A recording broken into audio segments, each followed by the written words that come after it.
আসসালামু আলাইকুম। এখন বাজে সকাল 5:30। ঘন কুয়াশায় ছেয়ে গেছে চারপাশ। ক্যান্টনমেন্টের বিল্ডিংগুলো দেখা যাচ্ছে।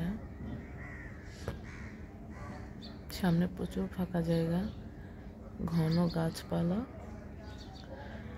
প্রচুর পাখি উড়ে যাচ্ছে। একটু পরেই খেয়াল করবেন, ভিডিওটার দিকে তাকিয়ে থাকবেন, দেখবেন পাখিরা অবশ্য এর চেয়েও সকালবেলা বেরিয়ে যায় খাবারের অন্বেষণে। আর বাংলাদেশের বেশিরভাগ মানুষই এখন ঘুমাচ্ছে। ফজর নামাজের চিন্তা নাই।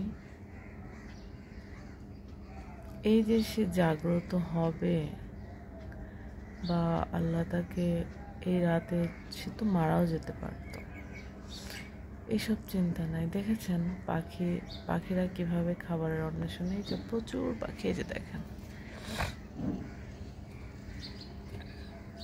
আমি বলেছিলাম না একটু তাকিয়ে থাকেন, দেখবেন তো অনেক পাখিরা খাবারের অন্বেষণে ছুটে যাবে। অনেক অনেক পাখিরা। আমি তো সবসময় ভোরবেলাতে এই জায়গাটাতেই থাকি। তো ঠিক এই সময়টাতে অনেকেরই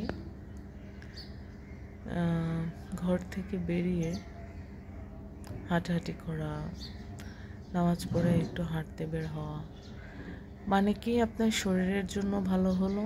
আবার সকালে ঘুম থেকে উঠে আপনি আল্লাহর কাছে যে এত জিনিস পাচ্ছেন, সেগুলোর জন্য শুকরিয়া আদায় করলেন। পাশাপাশি সকাল সকাল অফিসের উদ্দেশ্যে বেরিয়ে গেলেন। আপনি অফিসের বসের ভয়ে কিন্তু ঠিকই সকালবেলা উঠবেন, তবে সেটা ফজর ওয়াক্তের পরে উঠবেন। ঠিকই আপনি তাড়াহুড়া করে রেডি হয়ে অফিসে যাবেন। আপনি অবশ্যই টাইমলি অফিসে পৌঁছবেন, কারণ আপনার অফিসের বসকে আপনি ভয় পান। আপনার যদি চাকরিটা চলে যায়, সেটারও একটা ভয় পান। কিন্তু সবচেয়ে বিশ্বজাহানের প্রতিপালক, সর্বময় ক্ষমতার অধিকারী, আমাদের একমাত্র সৃষ্টিকর্তা আল্লাহ, রহমান আর রহিম, আল মালিক, আল কুদ্দুস, আল জব্বার, আল মুতাকাব্বির, আল মুমিন, আল মুহাইমিন। ওই দেখেন একটা বিমান যাচ্ছে, দেখা যাচ্ছে? এই যে দেখেন বিমান যাচ্ছে। সেই সৃষ্টিকর্তার কাছ থেকে যে জীবনে এত কিছু পাচ্ছেন, সেটা কি শুকরিয়া আদায় করা দরকার নেই? দরকার আছে। আপনি যাই কিছু করেন না কেন,